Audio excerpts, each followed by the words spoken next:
This is a video on compression and its relationship to frequency density.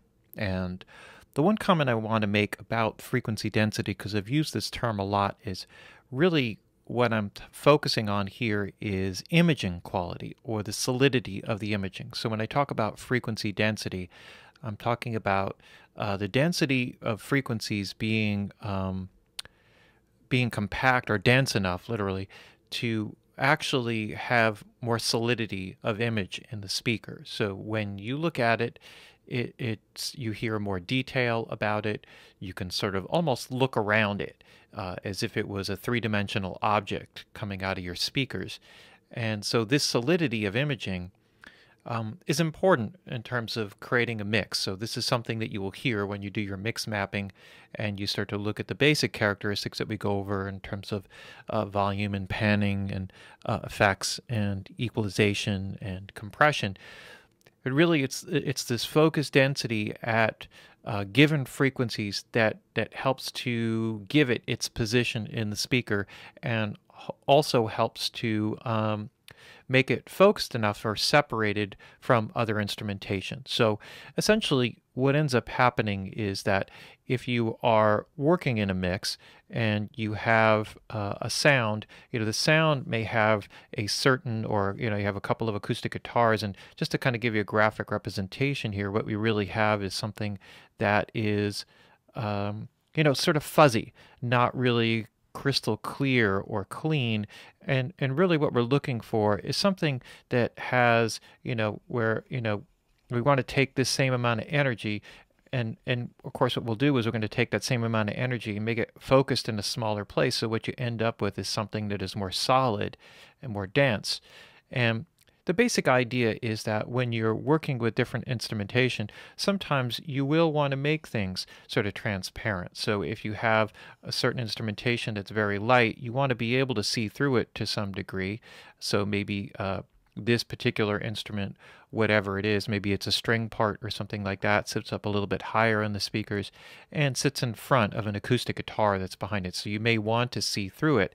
And if the energy of this maybe is such that it kind of holds a space that's over the top, it doesn't need to be dense. It can actually be open and add some clarity to the mix, or add some height to the mix, add some size to the mix in that way without being focused. So this is not something that really has to occur with everything that you're working with.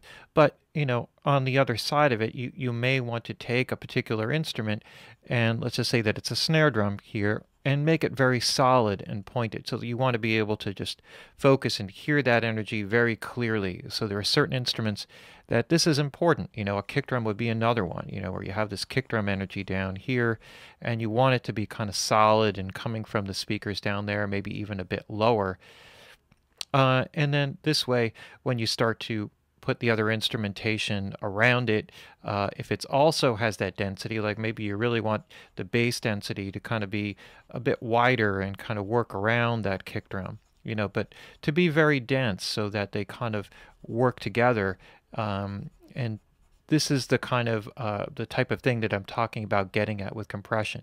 And there are many ways of working compressors to kind of create this density, because what we have is a funny face here on the screen, which I completely did not intentionally decide to make, but now that I've put that out there, you'll see it and it will drive you crazy. So I'm glad I've passed that on to you.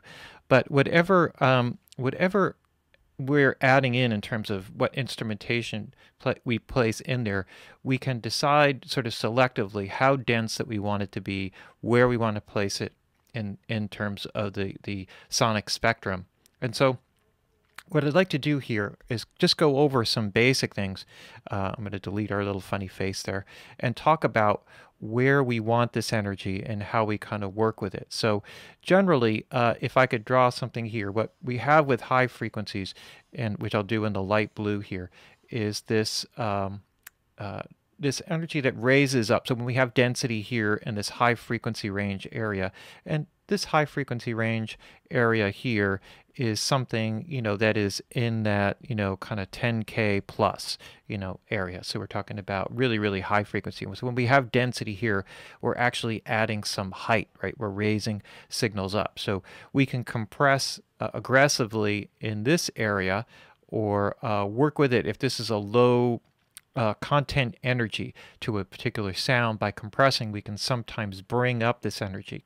Usually this energy is best brought up with movement. So if we have something, the compressor that's pumping and breathing, it'll make this type of energy more apparent and add some presence. As we work kind of a little bit closer in the spectrum, what we end up with is something that is a bit more present in terms of bringing things forward. So this is more and this can also move things outward. So it really kind of occupies an area in between here and here, but it brings things forward in the speakers. So rather than necessarily moving them up and down, what we have here is a focused energy that is actually, really pretty much in the 2 to 6K range. Now the frequencies that exist between these two areas can serve a variety of functions based off of what's going on, what the instrument is. So it may raise instruments up, it may pull them forward, it may just be, annoying, that frequency area. This is not necessarily a problematic area, the 6 to 10K range, but it, depending upon the instrument, can actually be problematic, or, it can really not do much of anything other than be annoying. But the 2 to 6K range is particularly important because it brings things forward or toward you in the speaker. So the energy for that exists mostly in this kind of high area just above the speakers, and can spread things out a little wider, bring them out or focus them toward you, and that's the main objective there. So this will be a raising energy on the top, this will be a forward energy here, and then I'm not doing like necessarily a color spectrum here, but just randomly picking colors. And then the mid-range area here, mid-range frequencies here are all about kind of, or really just adding a lot of the solidity. So a lot of the fundamental frequencies of different instruments kind of exist in this mid-range area, and most people's mixes are kind of stuck in this area between the speakers, and a lot of times it's because these frequencies have kind of colluded. There's too many of them, they're too dense, and so as a result they sort of glue together. So this is a concept that we talked about before, where frequencies sort of get stuck together in the speakers, and whenever that happens, then you start to have issues in terms of things kind of gluing together. So sometimes we need to carve out some areas in here that are taking away some density. So this may be 400 hertz up to about 2 kilohertz. And so that's kind of a pretty broad range. And this can even go down a little bit farther, down to 300 cycles or so. But this energy that we have here kind of can bunch things up, but when focused correctly with the right amount of density, can actually add solidity of sound and actually make the fundamentals really work well. So this actual mid-range area is really where you get a good portion of a lot of the density of different instrumentation. So when we move forward, or we go down the spectrum here a little bit farther, so I'm going to pick a color here, purple, then we get probably one of the most problematic areas here, and this is the low mid-range frequencies.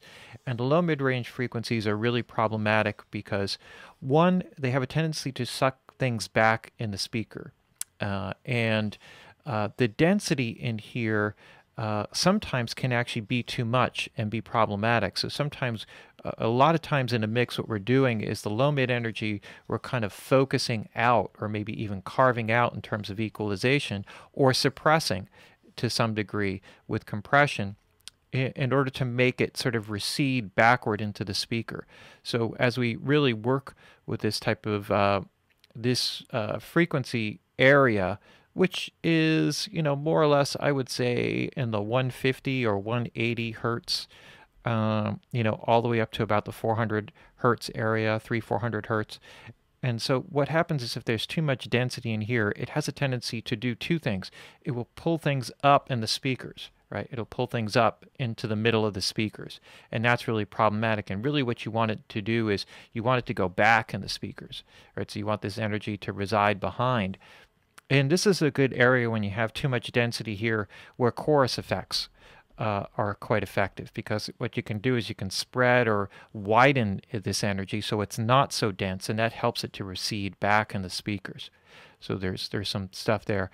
Now, what we have on the low end here is in terms of the density is all of the stuff, below what you see here. So when you get down below the 150 cycles, and it will vary definitely from instrument to instrument. So these are general guideline numbers. But, if we're down to 150 hertz, so that and lower, I would say probably about the lowest you really go is like 35 hertz, maybe 40 hertz up to there. And then when you start to get below there, it is just all problems, right? So pretty much everything below 35 cycles almost always causes more problems than what it's worth. And in fact, when you have too much energy below that 35, 40 cycles, usually what happens is it makes the subwoofers and the woofer low-end drivers of your speakers work so hard that effectively it clouds up your whole low mid-range and mid-range frequencies where the majority of this energy is being reproduced. And as a result, when you make this less accurate, you create all kinds of dreadful problems for the rest of your audio. If you have a subwoofer, it just creates some separation from the other speakers, which is helpful, but it does create other problems in the mix. And this can sometimes prevent you from getting the amount of gain that you want in the mastering stage from your overall mix if you have too much energy. And whether they tell you or not, a lot of mastering engineers will just cut this away anyway. As soon as they get it, they'll cut this stuff away because it's really problematic in terms of working with the audio and focusing the low mid-range. So even if you noticed when we were doing the subtractive EQ, I was filtering away that out of the kick drum. And it sounds great when you listen to it solid up and on its own, but when you start to mix in the other instrumentation, it creates problems. And when you hear it bypassed and taken away, you can hear how much it opens up and allows you to actually hear the low end. So there's kind of this balance here that we're working with, and so I'm going to delete this whole thing here. And what we're really focusing on here is with the low end is we kind of want perceived low end versus actual low end. So by filtering off those sub frequencies or not making them too dense, but filling in accurately those frequencies in the low and low mid-range and making them more focused and accurate, what we end up doing is we create the feeling or the sensation that there is those sub-frequencies, even though they're not actually there if you look on a frequency analyzer. And so we want to get to this place where we have sort of perceived or felt low end rather than actual low end. Okay, so how does this apply to compression? Because compression is one of the ways to achieve a lot of these things. And so when we apply compression, what we're really looking at is creating density, and density within certain frequency areas. So I'm going to hide my speakers here and kind of draw some things. So when we actually look at, for example, a waveform, and so now, rather than drawing a waveform that is your classic, above and below your sort of zero line here, so we have compression cycles and rarefaction cycles, what I want to do is I want to kind of use a rectified view, okay, of a waveform of an audio signal. So basically, this is our zero, and then this is our peak signal coming up to top here. So this is our dynamic range. And so what we're doing is we're taking all the stuff that would normally be below the line, and we're effectively making it positive and adding it to the top. So we get something that's more representative of how we hear in terms of the volume, okay? So this is basically a rectified waveform that we're looking at here. And so the idea is that when we apply compression, we have a certain series of settings, and those settings determine where that compression occurs. And now the compression essentially will control different aspects of the sound based off of where we place the settings. So the primary settings that we're working with are the attack and release settings. And the attack and release settings will determine what part of the signal and how much of it we're going to affect. So, for example, when we work with a sound, we may decide that we want to make the attack more aggressive and therefore pop out more. And let's just say, for example, that this is a bass note, and maybe the bass attack is not quite sticking out enough. So we would actually slow down the attack so that what happens is when the threshold is exceeded, and let's just say the threshold is here, the compression doesn't kick in until after the peak. And so we actually have our dip here. And if we make the release fast, then what happens is we have this dip here, and then we have the note. And so the attack pops out, and by making it dip immediately after, what we're doing is we're exaggerating the attack. So one of the things with audio that's a very common thing, and you'll see this with equalizers and stuff, if you say were to apply a shelving EQ, right? Normally what a classic shelving EQ is, it would look like this. Okay, so you have flat, and then all of a sudden at the selected frequency, you would have this shift of gain, and then it would be equal from that point upward. So that would be a high frequency shelf.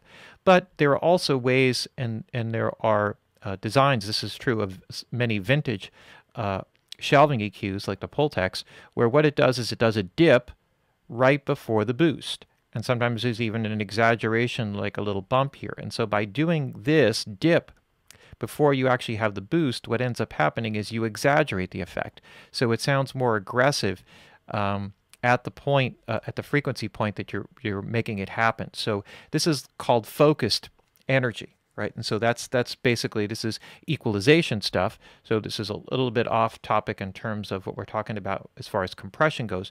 But the concept is basically the same here, because when we apply it with a compression, when we make the attack time in this area, here, right, we make the attack time this long so that it attacks afterwards, and we have an aggressive dip here that returns evenly. Then what we're doing is we're making the attack. So we're adding, in a weird way, we're making this pop out more, and we're making this kind of more pronounced by creating a separation of the attack and the note.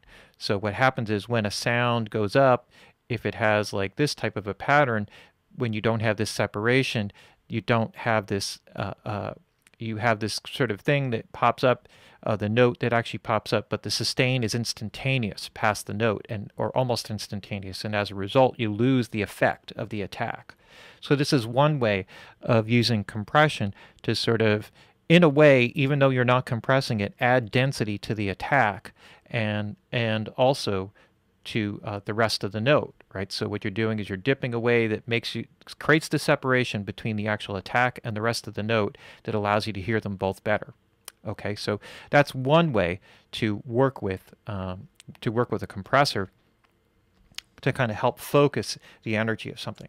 So let's take a look at a couple of other examples here. Actually, I'll just delete this and start over again. So if I actually okay, again, draw my line here and then focus. And so now we got our waveform, and let's say we kind of have a natural dip there. So maybe that's okay for this other bass note that we're applying. But really what happens here is, or maybe this isn't the greatest example. Let me try and draw it this way, where we have a dip, but what happens is that the drop-off is sort of too quick. So what we really want to do here in this is that maybe we like the attack. So we leave the attack, and so when I start to apply the attack, it'll be sort of slowish, so it doesn't really kick into here, right? So we have our threshold, right? The compression starts to kick in here.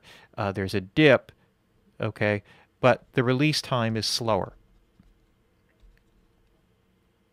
So what happens is now, by making the release time slower, we're actually adding to the sustain of the instrument. So now instead of having this sort of steeper slope here, we're creating some density in this area. So with our makeup gain, right, we're allowing the attack. So the attack happens in a short period of time. Okay, so when I say slow attack, it's sort of a medium fast attack. So we're allowing the transient or the attack to kind of pop through, and then we're applying compression to add density into this area. So instead of this drifting downward, it's going to sustain over a longer period of time, and a little bit of makeup gain will bring the overall up. And so now what happens is we have a kind of a kick in after the attack, right? And then we're basically increasing the sustained over that, which will add some density and make that note more solid in the speakers. So that's another way of working with the sound and compression to add frequency density into a particular area of the sound. Now, depending upon the instrumentation, there are other approaches.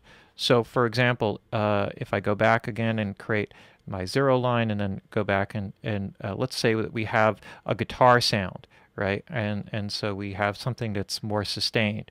And but really, the dynamic range, if we looked at it from an envelope, right? And an envelope is sort of the same thing, only like on both sides. So we're kind of seeing an overall thing. What we really want to do from the highest to the lowest level energy is we want to tighten it up overall. So maybe in this case, we are our attack is going to be a little bit like probably medium kind of attack, and then our release is going to be slow.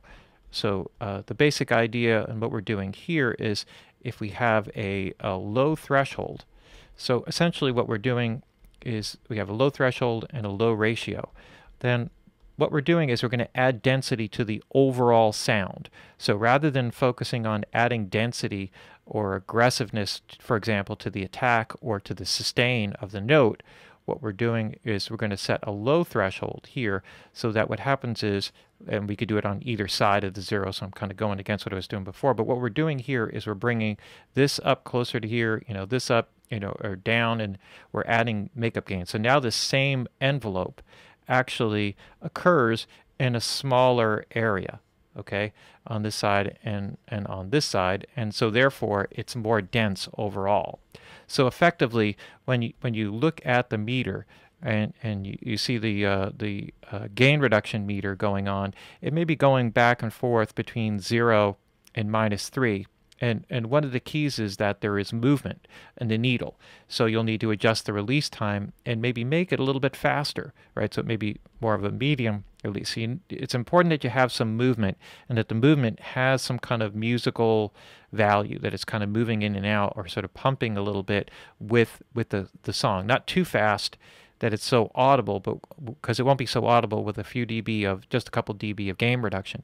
But the whole idea is that we're taking the same amount of energy that exists up top here and in here and making it happen in a smaller area, right? So the dynamic of the performance is less. So if you have, this is a very common thing if you have uneven performances. So say you have a guitar part, but when they play it, certain notes don't really, they disappear, right? They're not as clear or not as focused. So by using this type of approach to getting the compression right, what you're doing is you're making the variation between the highest levels and the lowest levels less, and by pulling them together, what happens is that you're kind of making it so that that they are the highest notes and the lowest notes are closer together. And so by doing it this way, we're kind of working with more of a transparent type of compression. So rather than hearing the compression in the aggressive way that we might have with the approach to the making the bass attack greater, what we're doing here is we're trying to take the same amount of energy and even out the performance. So now as the guitar player goes through their performance, you're hearing all of those individual notes more accurately, or they become more present in the speaker. So when you keep that going like that, essentially what you have is sort of what we were going at before, where before you had this sort of fuzziness of the overall sound, and really what we're going for here is taking that same amount of energy and making it happen in a smaller area. So these are the variations from the highest notes to the lowest notes, and we're kind of pulling it all together so it becomes smaller. So this is a real key thing or concept in terms of the how you hear frequency density. The way you hear focused energy is just like a focus to anything. So, even if I just grab this brush and I do something across, this is not focused, right? It's transparent. You could see through it. But if I take this and I apply it, like this, it's dense, right? So we have the density of the color here, and that's the same thing with the sound. So if the performance is sort of all over the place, then and then it's not focused. So if you have a good studio musician and they're playing a part, or a good vocalist, you will hear the articulation of all the notes and all the lyrics. And therefore the performance will sound even, right? It'll be easy and distinct and clear and easy to hear.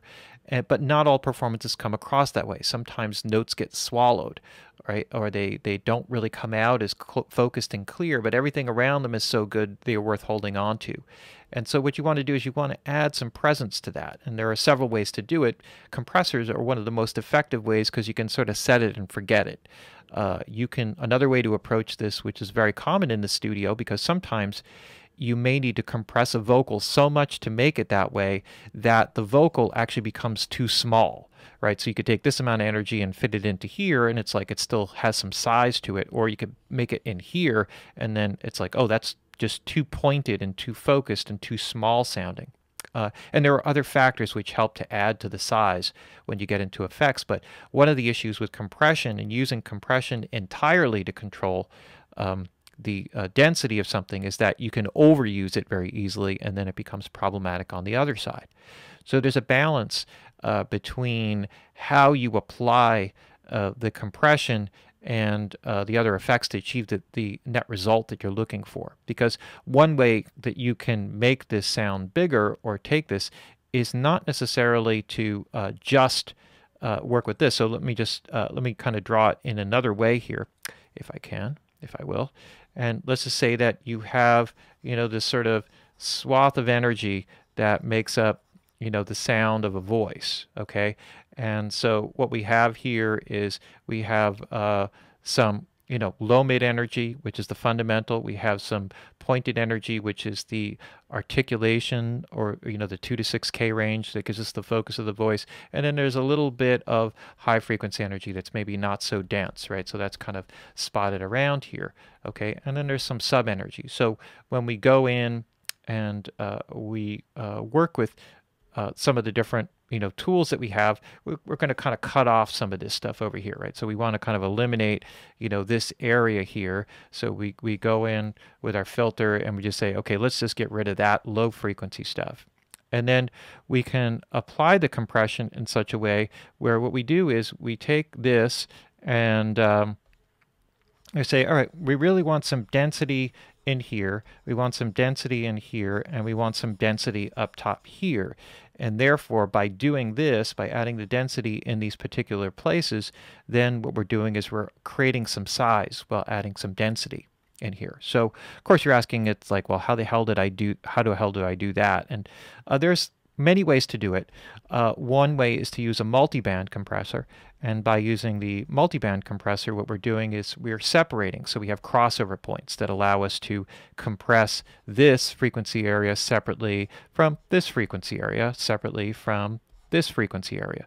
So now we can apply the compression in a more focused way. So we can compress maybe more aggressively here, make this pump and breathe a bit more and move, make this, kind of really solid and focused, make this really solid and focused, and kind of carve away or let this low sub stuff that's unnecessary just disappear. And when we apply compression with a multiband this way, then we can achieve kind of the effect of creating size while creating density within the particular frequency bands. Another way of working with this is to take the approach or really basically understanding what happens to the sound, because there are different frequency components based off of the different areas that you're working at. So for example, if you have a vocal, and let's just say, let's take a vocal for an example, and we use our same rectified waveform. So say the vocal sings a note, right, and then it kind of has a sustain, right? So this is basically our note here. Now, when we have it, let's just say if this is a consonant, a hard consonant, then the compression here, if we make our attack a little bit slower, or medium slow, what we can do is we can make this part pop out more. So just like we did with the other instrumentation, we can say, all right, let's just leave this kind of pass through, do a little dip here, and then control our sustain. So we can do that, But what happens here is that in this case, and particularly with percussive instruments, there is more density on this attack in the high mid-range area. Okay, so usually most of the high mid-range energy, or that presence energy, comes at the beginning of each note, at the attack of each note. So that's primarily where most of that exists. It can exist mid-note, but you can't really define notes in terms of actual whole words, because a word may have multiple syllables, and each syllable would be a separate starting place. So even if it's the same note, right, each syllable and the consonants, typically hard consonants, would be separated. So this is grabbing one of those, right, of those three. So maybe this whole word is broken up into three basic things, and here's a hard consonant here, hard consonant here, and a hard consonant here, even though it's all part of the same word. And the net result is that you have effectively three notes. So each one of these would be affected, right, individually. So that's the basic concept on that end. So this is not necessarily a whole word or even a whole phrase. It may be, but you have to kind of play with it a bit. So so the point here is that the attack is where most of the high mid density is coming from. And sometimes it's not about compressing that, because when you compress that, you attenuate it. So with a multiband, you can attenuate it, and then after you've attenuated it, so you could take this high mid energy, have sort of a fast attack, compress it, but then bring the gain up really high. So what you're doing is you're getting all of this density and bringing that density up top here, right? And now, so now as I do this, it's like, oh, we got that high mid density that we're talking about in the earlier picture, right? And that gets us there. Now, so that would be the multiband approach, which is different from just like a standard compressor approach, which would be the case that we're talking about here. So when we talk about the low mid density, that is all the sustain. So these are soft, mostly vowels, right, or soft consonants. So if you're holding out, you're basically A, E, I, O, U's, or sustained notes, or even soft, letters like N and M that can kind of sustain. Then that's all of your low mid energy and mid range energy. So all of that here, then when we apply the compression here, so we have the attack sort of medium slow, and then we kick in, and then where we set the release time is going to determine how we end up, what kind of density that we end up creating here. So again, if we were working with a multiband compression type of setup, we would probably have the medium slow attack, because we don't really want to affect the low mid range in here. We want the presence energy in here. So we let the slower attack, we affect this particular area, but we're more aggressive in terms of the actual amount of compression, because we can bring the overall gain up, and so we can add the density there. And then the amount of density will determine, well, the size of that particular area, how much movement there is in that particular area. So you could see how the approaches here with the different types of compression are going to affect the different frequency areas, and how that's going to work. Now, the high frequency energy, that really, really high and sizzle type of stuff, and when you're dealing with compression, if you really want to bring that out, then you have to kind of take a sort of pump and breathe approach. So we've all talked, the most common form of the pumping and breathing effect that you hear is with the room sound on drums. So when we get to the pump and breathe effect, what we're really doing is typically, and not always, because you can actually use a fast attack or a slow attack, right? So again, if this is our note and our waveform here, if you have a fast attack, then what ends up happening is that the sound will get sucked back into the speaker. So remember, if we let this energy pop out, that 2 to 6K density there, if we let that pop out of the speaker, it's going to jump out of the speaker towards us. And most of the time you kind of want that. But if you have a fast attack on that, and you're not bringing the gain up like in a multiband compressor, then what ends up happening is you're sort of cleaving it here, and then it will recess back into the speakers. And that's a good approach for background vocals. or maybe if you have a vocal that is a double of the vocal, but you kind of want it to sit behind the original vocal so it doesn't crowd it too much and interfere with the size. So in a way, it's more used to add depth and support behind your existing vocal. So the fast attack here would be more effective, and then the slower attack on the lead vocal, so it jumps out of the speaker, but that double is kind of sitting behind it a little bit and just kind of supporting it from behind, right? So you can have a fast attack or you can have a slower attack, okay? But when the compression kicks in, it's more aggressive, right? So we're having aggressive amount of compression. So this can either mean, this will typically mean like a higher ratio, right? So we go higher on the ratio side because what we kind of want to do is if we set the threshold too low, it'll just be aggressively compressing all the time. And we want the compression threshold to be triggered mostly on the attacks of notes so that we delay if we delay the attack time, then it will really be the pumping and breathing effect will be coming in here. And so the release here is going to be sort of medium, right? Medium to, medium fast. And the basic idea here is that when we set the release time this way, what we're doing is we have aggressive compression and then a release. And so you have this sort of front-back kind of movement. So remember, compressors will move things forward in the speaker toward you or backward in the speaker away from you. So which direction they move is determined mostly by the attack time and what you allow to happen with the attack, what you do with the signal immediately after the initial decay of the sound, but also how you affect the release. So if the release sort of has this kind of movement to it here, then what we end up having is a kind of this front-back kind of movement. So it's kind of going back and forth towards you and away from you. And that movement is like breath, is like air, particularly on a vocal. So what ends up happening is you end up hearing a lot of the articulation of the voice. So we had this attack, we had this immediate kind of kick in, and then it kind of moves back and forth. So that movement actually creates a sense of depth, which creates a sense of size and adds this sort of density to the high frequency area, because a lot of that movement you'll hear in those upper high frequencies, and it'll add a hyper presence.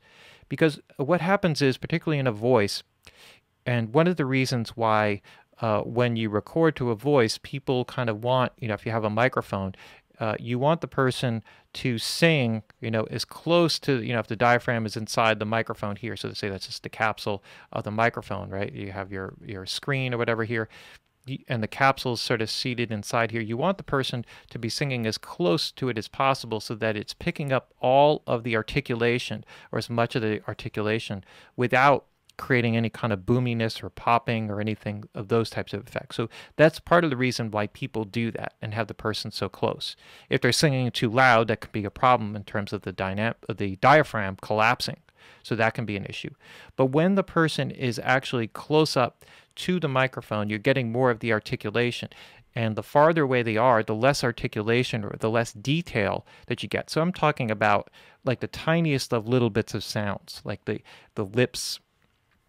You can almost hear, the lips moving, the way that the two lips touch each other, the movement of the tongue, without getting gross, the saliva, you can almost hear bubbles popping out of their mouth, so that type of stuff. And when you compress aggressively like this, those types of effects kind of come out. That rather than being sustained, they kind of come out, they come towards you and away from you in a way. And they do so rapidly. So there's this created sense of intimacy and size. So it brings, if you look at the frequency spectrum, it adds a lot of air up on the high frequencies, and then that presence energy is really focused, and the low mid energy is focused here, and then you can get this very immediate present type of sound that's directly right in front of you. So, we're working with adding density in the different frequency areas, but it's also important to understand that a compressor works linearly in time, okay? And our audio signal also works linearly in time, which is good, so they work together. But the frequencies are very dependent in different areas. So in a given note, this may be mostly high frequency energy, and this may be mostly low mid energy, right? Or mid range energy, right? And varying degrees or low energy, and varying degrees of each. Depending upon the instrument, some high frequency energy may still exist as you go behind here, right? So in other words, if you hit a triangle, the high frequency energy is going to sustain along with the note. So when you have the initial sharp attack, it's almost all high frequency, transient, fast attack energy. But then after that, you have a sustain of the high frequency energy, which you don't have, like cymbals have that type of thing, very complex. But then you also have some mid-range energy in that triangle, which becomes dense and holds the sustain of the note, right, until the person clamps down on the triangle. So different instruments will have different frequency maps, right? We'll have different frequency maps as you go across through time, right? So this timeline concept is really important in terms of working with sound, and that's knowing where the frequencies occur over the different areas of the of our sound. And this is the attack area, the initial decay area, right? The sustain area, and the release. And this is just commonly known as ADSR. So for those of you guys who who work with synthesizers or programming and stuff, you'll be very familiar with the attack, decay, sustain, release concept. So the compression is set up to control or focus these different areas. So now it's a matter of understanding where the frequencies exist. So this initial decay area is just something you exaggerate to help you work in, if you have the attack and release setting set, so to exaggerate the effect of what's going on in the attack and the release and sustain. So this is just sort of a transition area between the two.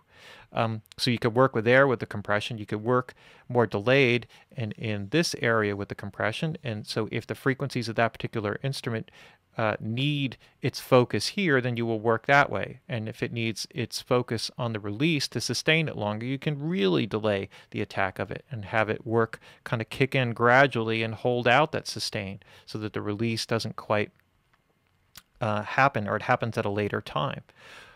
Or you can make the release faster, which makes that release start to occur earlier. So we're controlling all of these things, and the amount of compression and how we apply the makeup gain will determine how that functions. So the beauty of working with multiband compressors is you can work with them in a completely different way, because you're applying the compression within different frequency bands. You can be more aggressive about the way you apply it, and make the energy really dense, but then have the ability to raise the overall gain up without affecting what's going on either side of the frequency spectrum. So that's the beauty and the key of that. And then within each band, over the timeline as we're going along here, you can work with your attack and release times to set those individually so that they kind of work together. So you can also disjoint something by smearing too much of the attacks and releases into different frequency bands, but we'll get to that in multiband compression. So this is kind of advanced stuff here, but we're talking about frequency density. Where you apply it is really, really key when you're using compression to create the right frequency density. So when we're talking about it, well, where do you apply it? Well, it depends what the original sound of the instrument is, and that will determine how you apply it. So if the instrument is very dull and you want to add some brightness, and the brightness should be in the attack, then you want to exaggerate the attack and make the attack that energy more present, or you may want to apply a more sustained compression over the rest to bring up some of the presence energy that exists naturally within the original sound. Some of this, if you can't achieve it with compression, is better done in the early reflection stage, where you can put that in a bright early reflective space that will add some sort of artificial brightness around a very warm instrument, and that could be a very effective way of working with it as well. But this is kind of a very, very key concept to understand, right? This where you apply it, how you apply it, and that will determine the result. So you have to kind of do a study of individual instruments And you'll kind of get this as you start to do more mix mapping where you hear individual instruments, and you'll start to notice where the intensity of the frequencies over the course of a sound are. And that will help you to determine how to apply your compression based off of what effect you're trying to achieve. So, and we'll get into a bit more of the specifics of this in one of the upcoming videos, which is about the compressor settings. So, this concludes the discussion here on frequency density and the compressors and how they kind of work together. And that'll be all for this. Move on to the next video. Thanks.